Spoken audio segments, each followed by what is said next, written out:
following program is being done under protest.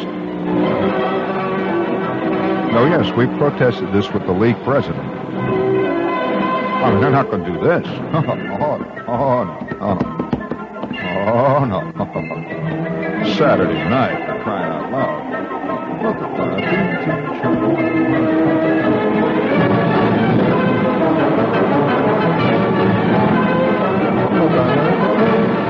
Hey, would you like to know how to tap dance, huh? Here, let's try that again. That's better. There we go. All right.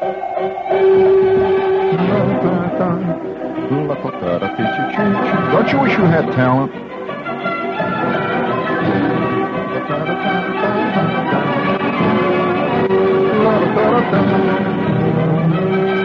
Do you think you'll ever be able to go straight? No. No, it's a serious question. What do you mean, Mr. Shepherd? I live a life that is totally blameless, and Charles and I, for years, have just wondered how you get away saying those terrible things on that wonderful station that brings us John Gambling. All those nice things.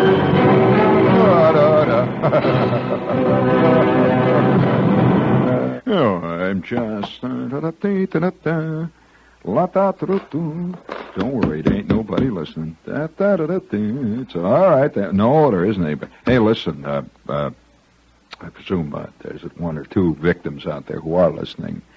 And I had a great moment that happened today. A couple of days ago, actually. I'm watching on TV, seeing, and the halftime comes on. It's a very bad football game. Once in a while, I look at terrible football teams. You know, generally these channels on Saturday afternoons, they'll have about 5,000 different football games. And, you can get Ursinus versus Indianapolis Chiropractic Tech. And they're battling it out, see, for the little green jug, their traditional rivalry. And it's, I watch these games, not to see the game, but to see the halftime ceremonies. Because I think the halftime ceremonies are one of the most truly American folk rituals that we've got. Now, every country, really, in the Western world plays a version of football. I mean, they play a game in England. It's very much like what we call football. I mean, up in Canada they play, but it's only America, believe me. Only America, where about 3 minutes before the sun goes for the end of the first half, you see this great crowd of people gathering down in the end zone there. You see all these chicks with their bottoms hanging out with the sun shining down on them. You see the long, the blonde hair, and all these chicks with the short vest with the little sparkly things all over them. And then you see, coming out of the end zone, pow, the gun goes, and pow, they come. And now it's time for the colorful halftime ceremonies.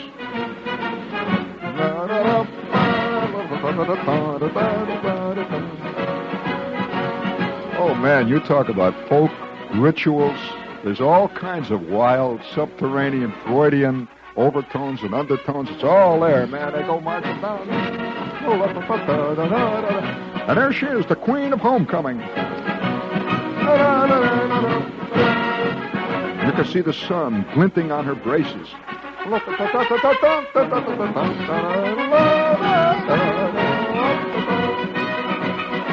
there's the big Chevy dealer from town down there, see him? Oh, yeah, they're all there. Man, I tell you, I dig these halftime things. Why? Because, I'm going to tell you this. Why? I got a selfish reason why. A selfish reason. Very selfish. You are listening tonight to one of the, I'm a legend. I'm a legend. But not for the reasons you think. Some of our legendary past, when you see guys walk down the street, do you ever think of what they must represent to other people in other times, other places? That men carry their legends around with them like little balloons hanging in the air, attached by thin strings to that invisible aura of their life. and they go walking down the streets of existence. And many people, oh yeah, a lot of you listen to me, so what is he legend for? What do you mean legend? You are listening to probably one of the, well, probably, I'll say, I just come right out and admit it. The legend has to be honest about himself. Norman Mailer is honest. He comes out and says, I'm the greatest writer in the country. He just comes out and says it. Well, that's a matter of opinion, but nevertheless, you are listening to one of the all-time great B-flat, double B-flat sousaphone players to ever come out of the state of Indiana. Oh, yeah.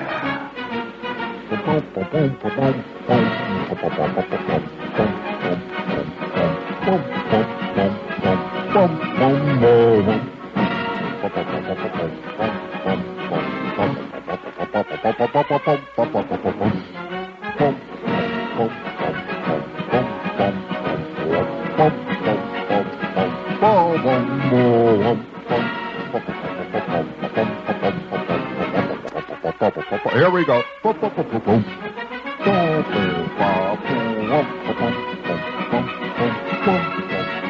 Hey, hear that?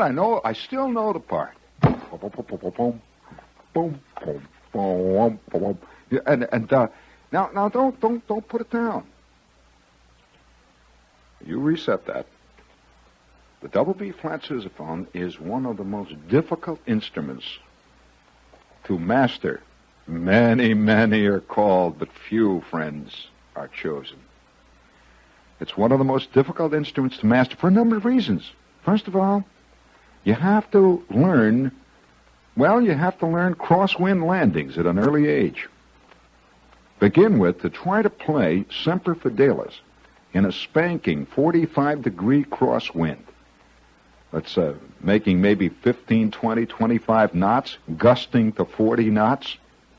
And to go into that coda and to keep up that steady 160 beat march. We used to have about 3 different tempos, or tempi, if you prefer. And our band would switch from one tempo to the other, see, to gas them all. See, we'd come out, we do our slow step.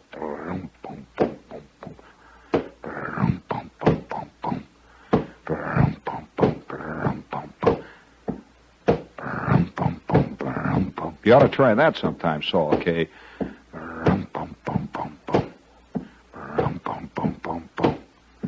Now, you see, all bands go for the fast step. They think this is their... You ought to try the slow one, boy. That's the tough one.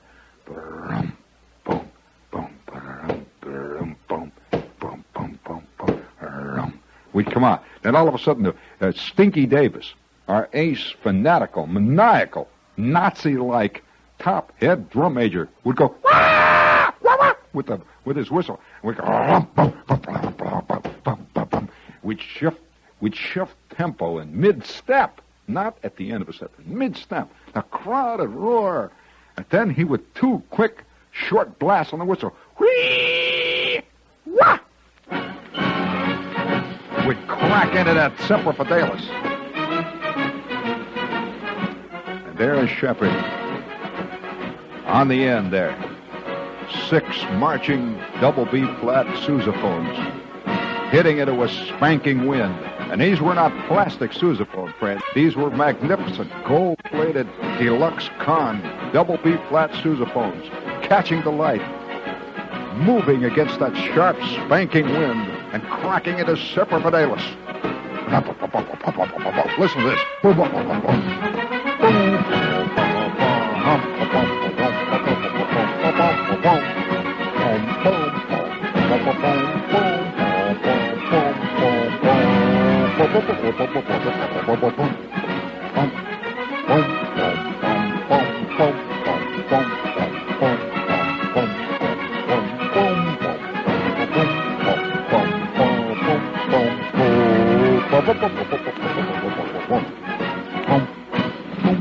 Here we go. Oh, look at it now. Let's go.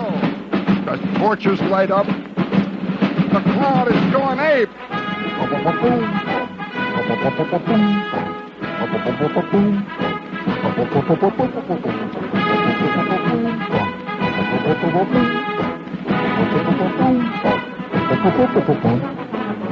Boy, listen to that bass part.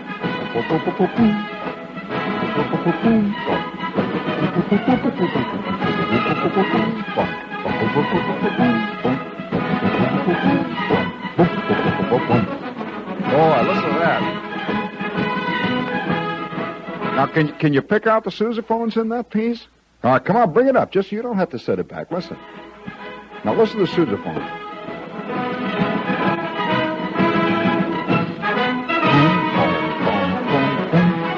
Listen to that.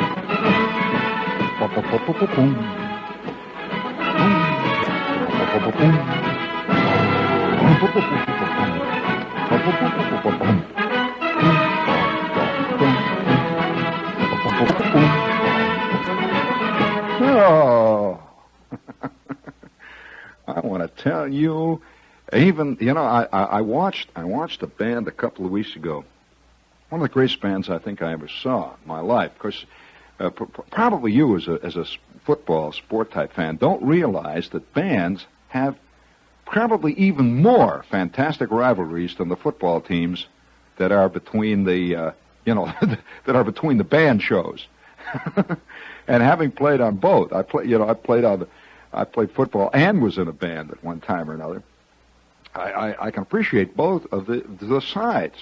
And of course, the football players, they think the band is a bunch of nothings out there that fill up the time while they're in there getting rubbed down, getting yelled at by the coach.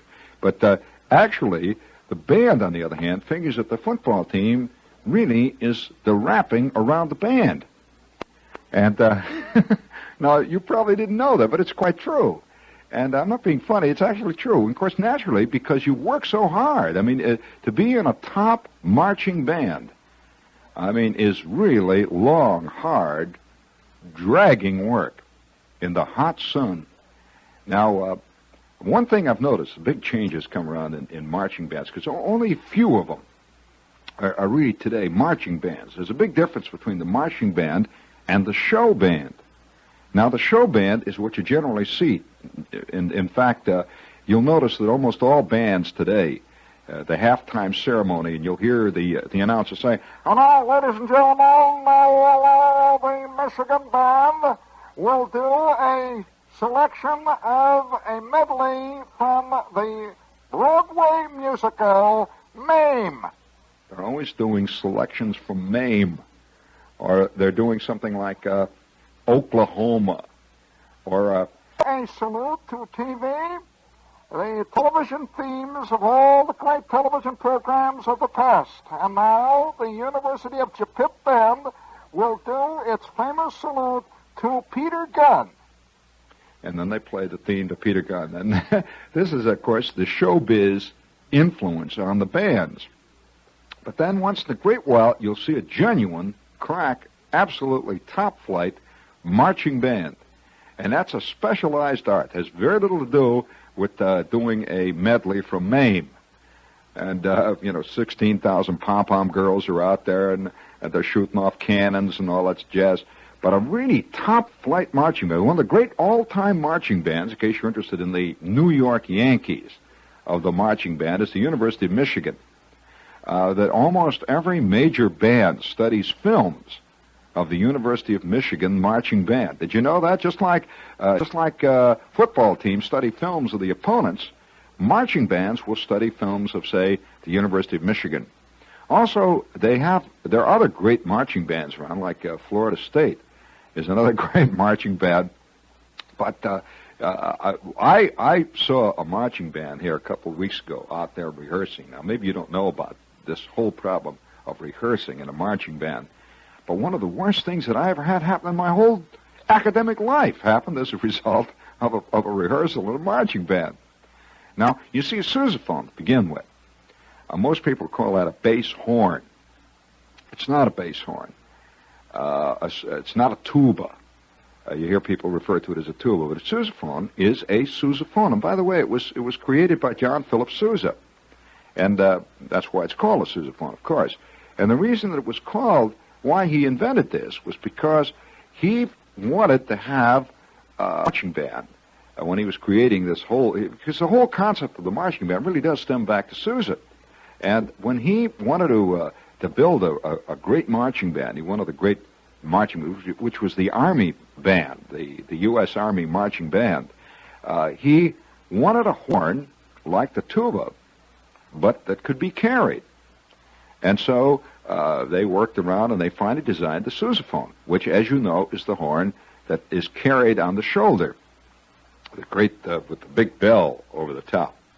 And a really good sousaphone player is the backbone, generally, of a good marching band. That's what makes it sound good. And if you get a couple of good guys in the front, up front, you get a good drum section and a good sousaphone section. Man, you've got yourself a marching band, and they go cracking into it. But I remember Schwartz. Schwartz was also a tuba player, and he made the switch to sousaphone. He was a little bit too little. You see, the point is to play a good sousaphone, you got to be big, because when you're wrestling with a sousaphone, man, when that wind is blowing hard out of the north, and you're trying to play Semper Fidelis, and the wind is blowing in at you, the sousaphone is the only instrument that plays back. It'll actually play you.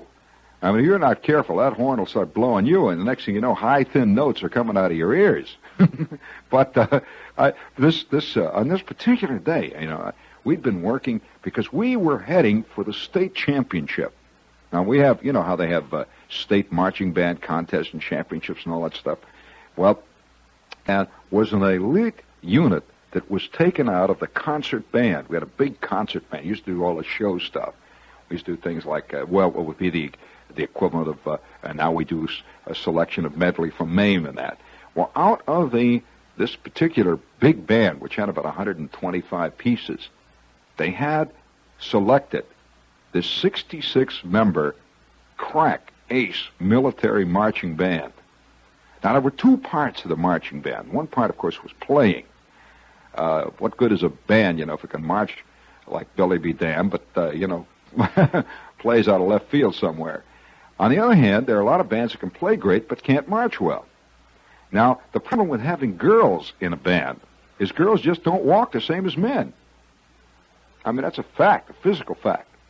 So this particular band was a military marching band. There were no women at all in it because they wanted that concrete, solid, rhythmic, total, fast, maniacal, that military, clipped, crisp, precision beat, and they of course went for tremendously intricate and involved drill formations, all the while playing at maybe 120 beats to the minute, all the way on up.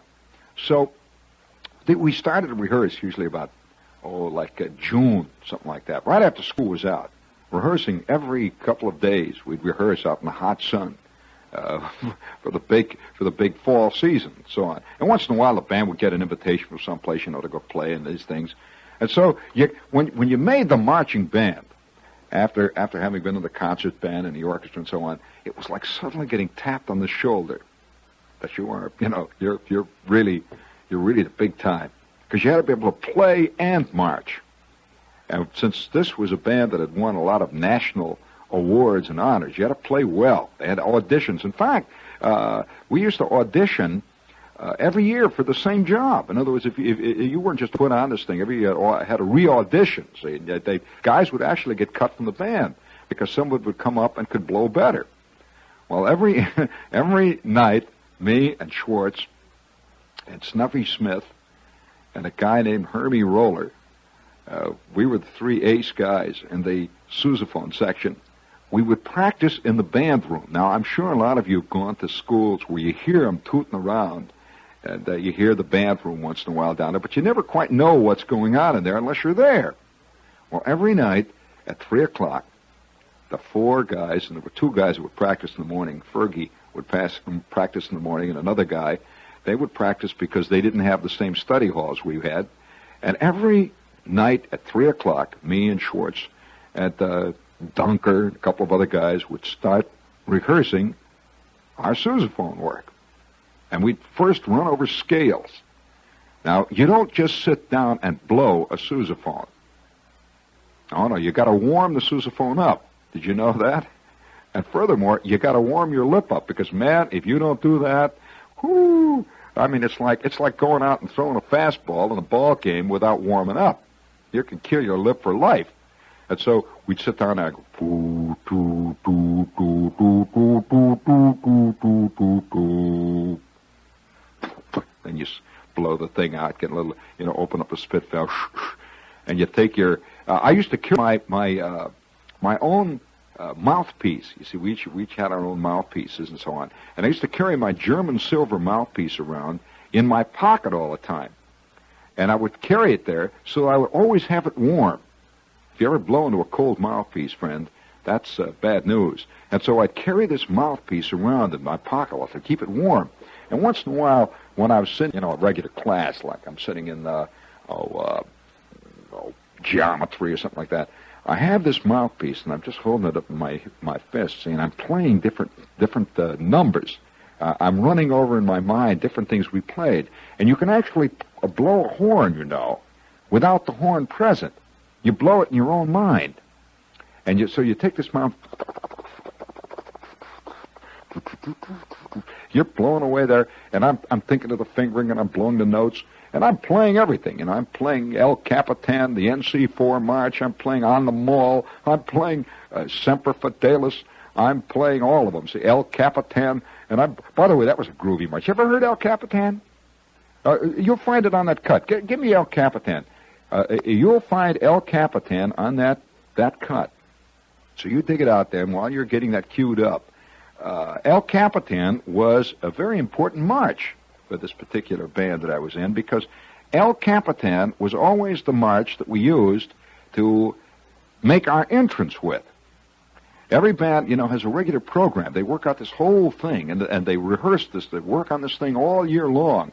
And each number in a good marching band's repertoire is all carefully programmed so that it has something to do with the beat and the tempo, and it makes a statement about the one before it, and it makes a statement about the one after it.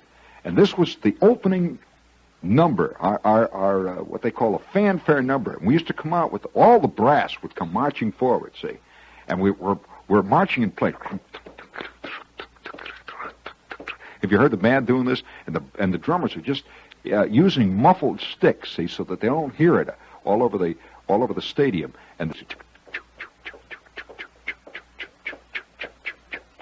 we're marching in place. And then the trumpets and the brass, the trombones, would all go out in a big fan out on the goal line. And then it would be a moment of silence. And then we had, of course, Stinky Davis. Now, a lot of people don't know the function of a drum major, which is different from a majorette. Now, a majorette, in most cases, is merely a twirler. She also represents a kind of sexual symbol. This is the majorette. But in a crack marching band, a military marching band, there is no such thing as a majorette. This is a drum major. He is the officer in charge. That's really what the major means. He is the officer in charge of this marching band. And in the very early days of the British, back in the times of the 19th century, when that this has its beginnings in those days, the regimental bands of the British regiments. The drum major was really a sergeant major, and he was the CO, actually. He operated. He was in an effective charge of this band. He set the beat, the tempo, and even the attitude. And so the drum major is dynamic. I mean, a really dynamic drum major, only one part of his job is twirling. The other part is discipline and steely eye. The other part is fanaticism. And so we had one of the great drum majors. In fact, he was a 3-time Nash twirling and drum major champion. Now that's different from a twirling champ. He was a great director of a band, a fanatic, an insane nut, and totally hated by everybody. Everybody hated this guy's guts. And Stinky Davis had a back that was bowed like a bow. He was about 6'1", but his back would bend over. He defied the law of gravity. No, he didn't do that. No, that's exaggerated. He was just ramrod. And he had this gray, steely eye. And he wore this tremendous shako, and he's the only drum major I ever knew who bought his own uniforms. He did not use anything to do with the school. And he had all the stuff tailored for him. So he was a professional drum major and a fanatical twirler. And this guy always worked with 2 batons. And he would keep these 2 batons moving all the time, weaving constantly. He didn't do all the kind of stuff, the chicks do, the business of throwing them under the feet and the legs. He just kept these 2 batons moving all the time. And he used to use 2 of them. One of them he would carry in a sheath on the side, and the other baton, of course, was a directing baton. And then he would sheath this thing. The baton is going straight ahead, and he wore this big black shako, this big hat they call. That's a shako, tremendous big black one he had. And I remember one time when one of the guys went out and got this thing for me. He got so bugged, but he never went out after that, though, without using it. Somebody got a silver skull. I'm talking about some kind of a strange badge. And the skull was put in the front of his shako. And you could see this skull. When he would turn around, you see that silver skull. All the lights are flashing on him. He had these 2 steely eyes, absolutely expressionless. And he would stand out on the 5-yard line with the brass all lined up in a great flat line on either side. And behind it, of course, is the body of the band in what we call it a loose fanfare formation. And at the very end, right at the end of the end zone, would be the sousaphones. And we are sort of at the reverse point. And then he would start giving this beat. Tick, tick, tick, tick, tick, tick, tick, tick, tick, tick, tick. He just barely his baton. You couldn't see it from the stands. He'd wait till the precise moment, the psychological moment. Then he'd go tick, tick, and then he'd do 2 quick toots on the whistle. Just go toot, toot, little 2 quickies, toot, toot, and then we would move into this close formation. Like suddenly it's a blot of, if you can imagine, a blot of ink coming together instead of going out. We go zap. We'd go close together. Right through the goal post we would go. Boom, boom, boom, boom, boom, boom. Now that's El Capitan, the captain.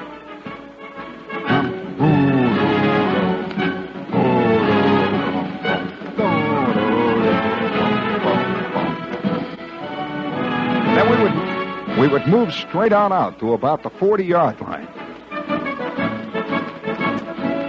And just about the beat that they're playing it right now. Boom, boom, boom, boom, boom, boom, boom.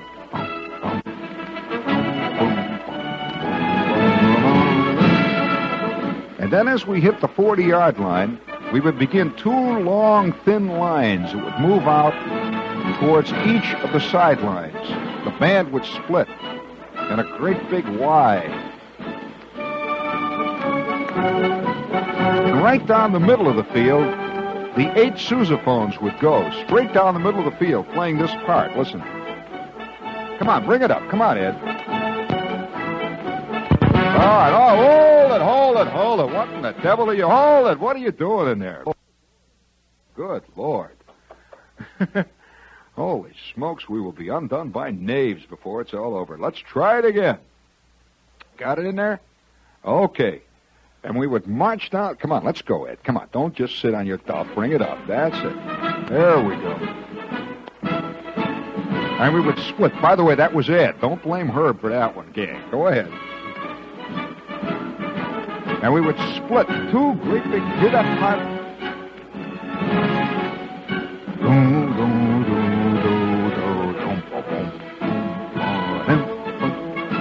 And by course, now you reset it. By that time, the crowd is flipping because this particular band, was one of the absolutely best military marching bands in the entire Midwest. In fact, the band used to get invitations to things like we would play at the University of Michigan games.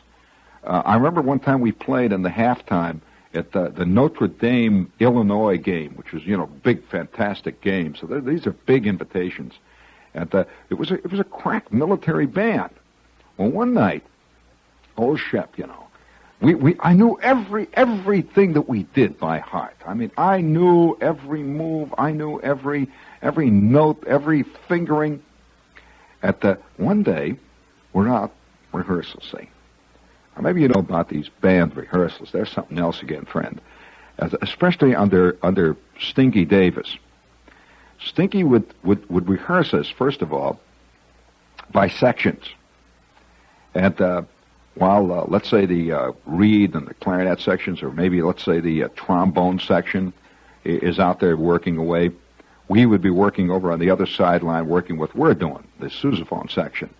And then, after about 15 minutes or maybe 20 minutes of section work, he would bring the band together.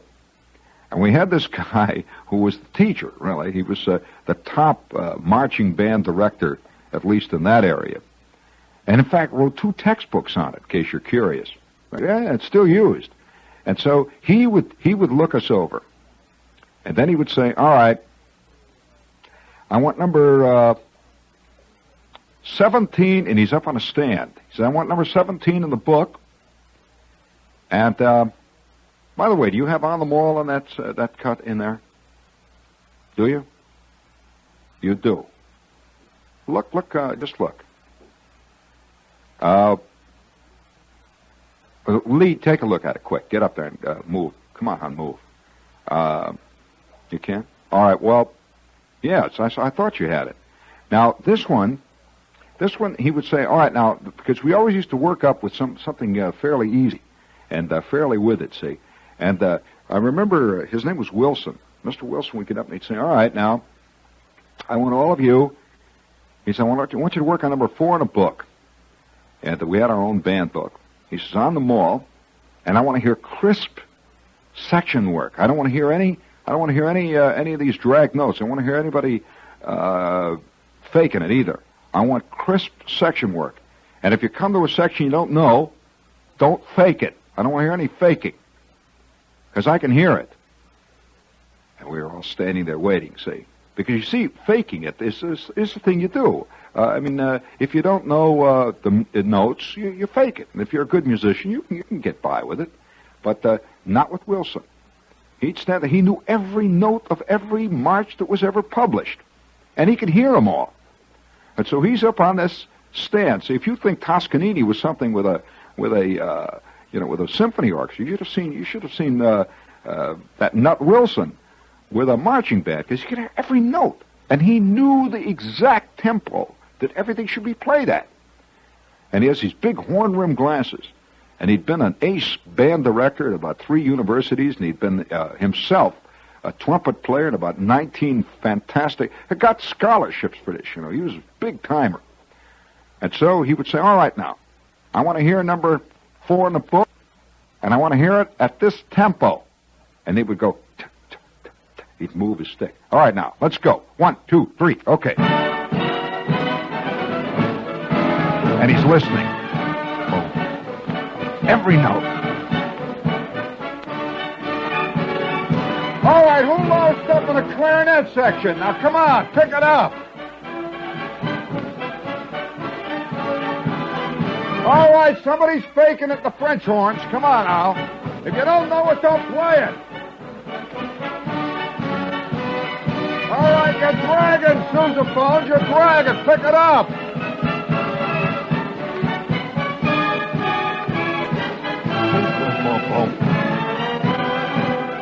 That was On the Mall. And then the terrible day, though. We would finish musical rehearsal, which was great. I mean, I always dug the musical side of it. But then Stinky Davis would take over. And Davis would line us all up way down at the south end of the field. And Davis would start lecturing us. All right, now listen, you guys. You know what happened last week at the George Rogers Clark game. I don't have to tell you. Now listen. I want to see a lot of knees moving. Together. I don't want to see any guts hanging out. Pull in your gut, Schwartz. When I blow the whistle, I want action. He was one of the few drum majors I ever heard of who had the power to drop people from the band if they weren't doing it. He really was an officer, and that's why we hated him. I mean, how would you like to be a kid going to school and there's another kid that's an actual officer over you? I mean, who could bust you? I mean, bust you. Because we got credit, too, you know. We got high school credit for being in this band. He could flunk you. And he did. I remember the time when he dropped Billy Singleton, and they had a fantastic fist fight right out on the field. This was about the third or fourth week we were working. And Billy Singleton was a trumpet player. And one day, he came out about 15 minutes late to the field. Everybody was rehearsing. Stinky stopped the band. And here comes Singleton walking over under the stands with his trumpet. He just stopped the band. He just stood and waited. Singleton moved into his position on the line, which was second from the left in the trumpet line. Stinky didn't say a word. He just took his thumb and went like this. Out. Just moved his thumb. Out. You know, like an umpire says, you're out. Just out. Singleton lowered his trumpet. Stinky went out. With that, Singleton walked out of the band, walked up to the front, and says, make me. Stinky did. That was the end of Singleton and the band. By the way, after Stinky got through with him, I don't think Singleton even played a trumpet for a couple of months. So there was a kind of tension all the time when Stinky was out in front. First of all, he had an ego that made the Empire State Building look like a teepee. His ego started at about 20 feet above the ground and worked up. Unbelievable ego. And that's what it took. And he was fantastic with self-discipline himself. This guy used to rehearse twirling maybe 10 hours a day. I mean, outside of school. That's all he ever did. Had no friends. I never knew anybody who knew this guy outside of school. He would just sort of materialize. I'll tell you the kind of guy he was. One time he showed up in a history class that I was in wearing a monocle. Can you imagine the kind of guts it took for a guy in an Indiana school to wear a monocle? Well, that's what Stinky did. Fanatic. And then came that day. It was a Thursday, like any other Thursday, except that it was hotter than blazes. And I am walking towards the practice field. I got my jacket hung over my neck, sweating. I'm carrying my sousaphone at rest. You carry your sousaphone on your other shoulder when it's rested. And I'm dragging off towards the field. And I see the band is sort of half assembled there. It's about 3 or 4 minutes before we were supposed to begin rehearsing. It's Thursday. We got a big show that we're going to do Friday night. But I know everything. It's ridiculous. I know the whole thing. We've been rehearsing this stuff every night for a week. I know every last step. I'm tired. I had a bum day. I half sprained my ankle in swimming class. I was kind of bugged. You know how you have those days, what the heck, And I see Schwartz, the perennial beaver, who never chickened out on anything. Schwartz is about 20 feet ahead of me, lugging his sousaphone. And behind me is Snuffy Smith, a bad marcher. He wasn't much of a marcher, but one of the best sousaphone players I ever heard, a magnificent player. And he's behind me. And the three of us are trucking out to that field. I turned to the right, turned around, and headed back to the band room. Now, what made me do it, I don't know. Just that feeling of goofing off. What a goofball, what the hell. And I slide my sousaphone back into its cabinet, and these big wooden racks in the band room. I put my sousaphone back up there and cut across the hall, out the side door, and 5 minutes later, I'm sitting in the Red Rooster, knocking down a cheeseburger and a black cow. And sitting with me is one of the guys who played in the baritone section. He is also knocking down a black cow and a cheeseburger. And off in the distance we can hear faintly, oh so faintly, we can hear the band faintly in the distance, so faintly. You could just hear them, see? Just drifting in, see? They're playing away. And here were two absolute top-flight aces from the band knocking down a cheeseburger with a little piccalilli and little chili sauce, some French fries, and a black cow. And they're knocking themselves out in the hot sunlight. I'm cool on top of it, see? Little realizing I am laying the groundwork for one of the most embarrassing moments I ever lived through. And I don't know whether I ever really did live through it. You know, there are people who say that terrible things that happen to us in our lives never truly leave us. That quite possibly, had this not happened to me, I could have gone on to become God knows what. Johnny Carson, Soupy Sales, who knows what great man in this world. And they're out there doing on them all. Listen to them. And I remember looking over across at Pete, this guy that was with me.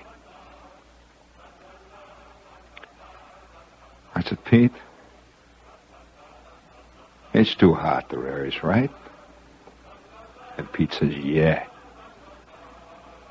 And he's chewing away at his cheeseburger, and I'm chewing away at mine. An old Big John, you know, when you go to school, there's always a guy that runs the local lunchroom. Big John is back there, mopping up the counter, dishing out the cheeseburgers to the guys who were goofing off from algebra class. We could hear the band out there working. It's great, you know, there's nothing more exciting than the illicit. And they're out there in that hot sunlight whistling, you know. I used to hate that whistling bit. You ever tried to play a sousaphone for 3 hours in a hot sun, a spanking wind, and then try to whistle?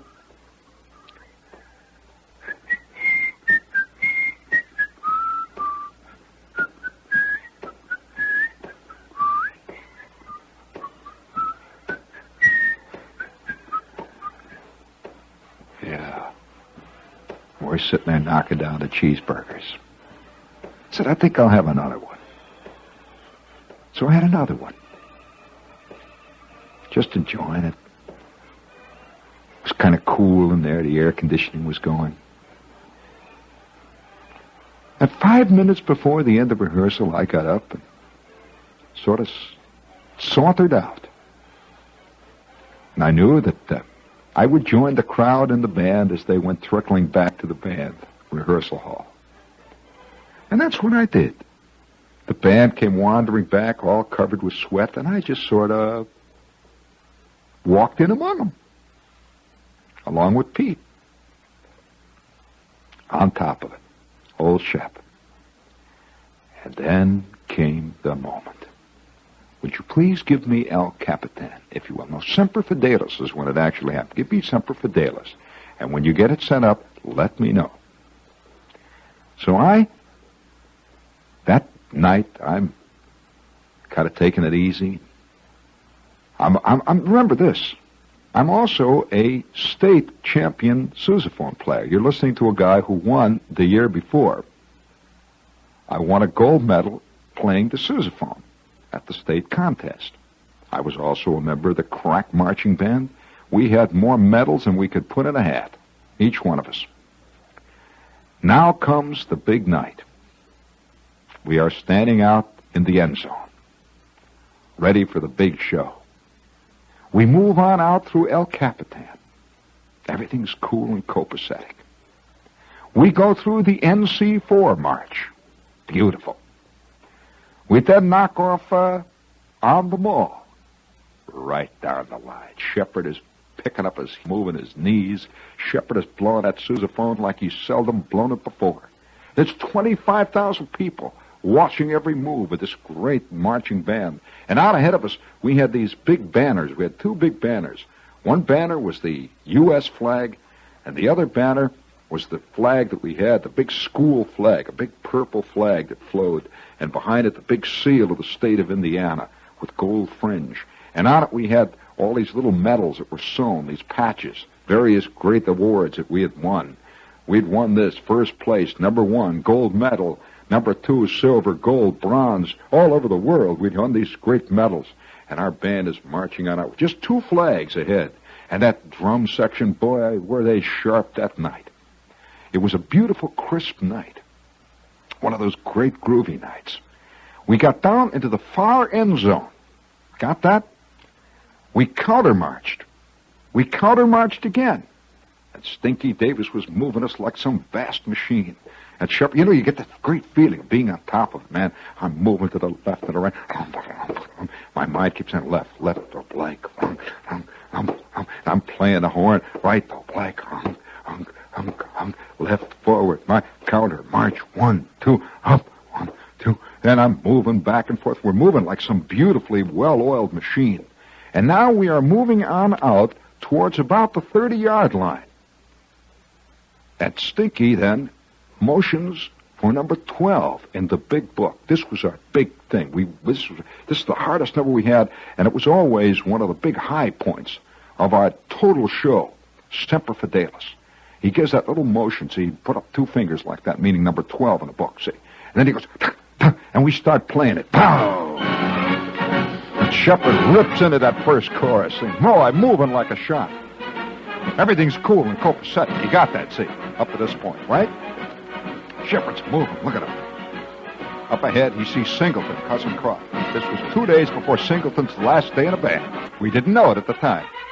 And there goes Dunker, moving on out, across, making that beautiful oblique turn. And I can see those knees moving all around him. Now, we had a beautiful pinwheel that we did at this point, right at the end of this trumpet. Then we'd go out on a big pinwheel, and we'd spin around, this great pinwheel, and Shepherd is spinning out there at the end. Each sousaphone was at the end of one line. Great big 10 tremendous lines moving out. The sousaphones were moving on out. Great big pinwheel. And right in the middle of it all is Stinky Davis. He's at the hub of this thing. And he's watching us. Then he blows 2 quick short blasts. Like that. And boom, we come back together again. Now we're coming back. Shepherd's moving. On sharp.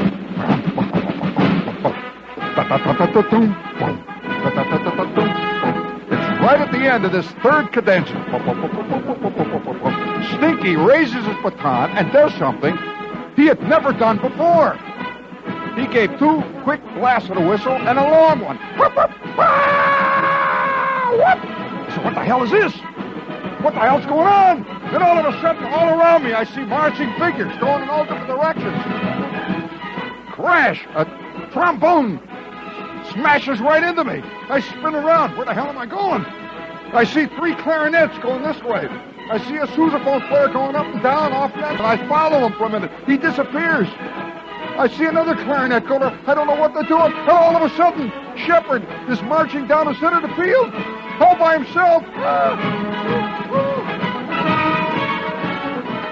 I see the band forming. I try to catch up with them again. I see there goes 3 French horns around me again. I hear another quick whistle, and once again, Shepherd is all by himself. And I see Stinky Davis. His eyes are 2 glowing coals. Is he bugged? And then we stopped. We hit the last note of the last line of the coda. And I scurry back in the line, and I could see the crowd applauding wildly. Fantastic! The crowd is cheering. I must have been 40 feet out of the band. And now I am back in line, and next to me is Ernie Dunker, who is superb marching sousaphonist. And Dunker says, you. I could hear him under his breath. We're marching along. We're going down to the center of the field. We're going to make the great big block H now. He says, oh boy, he says, wait till Davis busts you, Dad. Oh, and I could see Davis's back, and the back of his neck is beet red. Beet red. They had rehearsed an entirely new formation. And where was I? Knocking down the cheeseburgers in the Red Rooster. Knocking down the cheeseburgers. Drinking black cows. Setting it up for the biggest public humiliation of my life. Have you, friends, ever marched down the middle of a football field to 25,000 screaming people while the band is playing Semper Fidelis and you are whistling Dixie? You can hardly hide when you're in a sousaphone. And who loused up? And don't think for a minute that the crowd didn't lap it up. They roared. Well, the rest of the evening went by in some kind of a terrible, bad nightmare. I mean, I'm sitting up in the stands. I don't even see the game. Stinky Davis doesn't say a word. Davis's neck is red all the way up. He's sitting 2 or 3 rows down below me. Doesn't say anything. Nothing. The weekend goes by. Monday morning comes out. Hard and cold. That was the day our school newspaper came out. And here was on the front page a picture of the marching band playing Semper Fidelis. Right there, covered the whole front page. It says, Sousaphone ace makes boo-boo. And you saw one sousaphone player way up in the upper left-hand corner heading out somewhere towards Nome, Alaska. The rest of the band was doing this beautiful clover leaf formation. It says, ace sousaphone player makes boo-boo.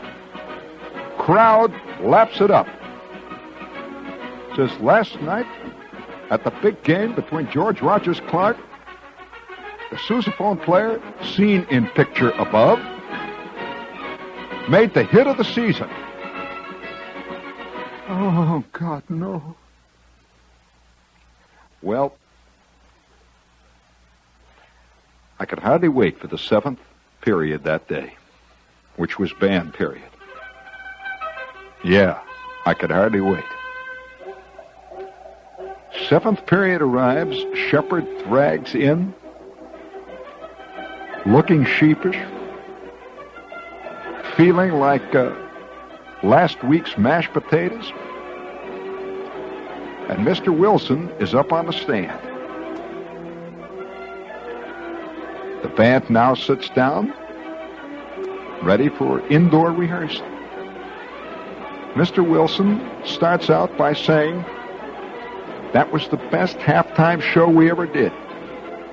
Whoever thought up that great comedy routine, was he being sarcastic? What was he being? I'll never tell you, friends. All I can say to you is that I learned the lesson. I can't figure out what the lesson is. I mean, yet, I'm running it through the lab. I'm trying a little titration on it. Maybe a little litmus paper. But all I got to say, friends, is when you see that band and those halftime ceremonies marching out and striking into the wind, you are seeing a machine that few people understand. Only those that have been in the middle of one know what it's like. And I say to you, hail and farewell, gang out there. And I can still feel that little tingling around my lips once in a while when I hear a band playing Semper Fidelis, that little chapped feeling of a guy who's rehearsed long and hard on the second coda chorus of every known march that was ever printed.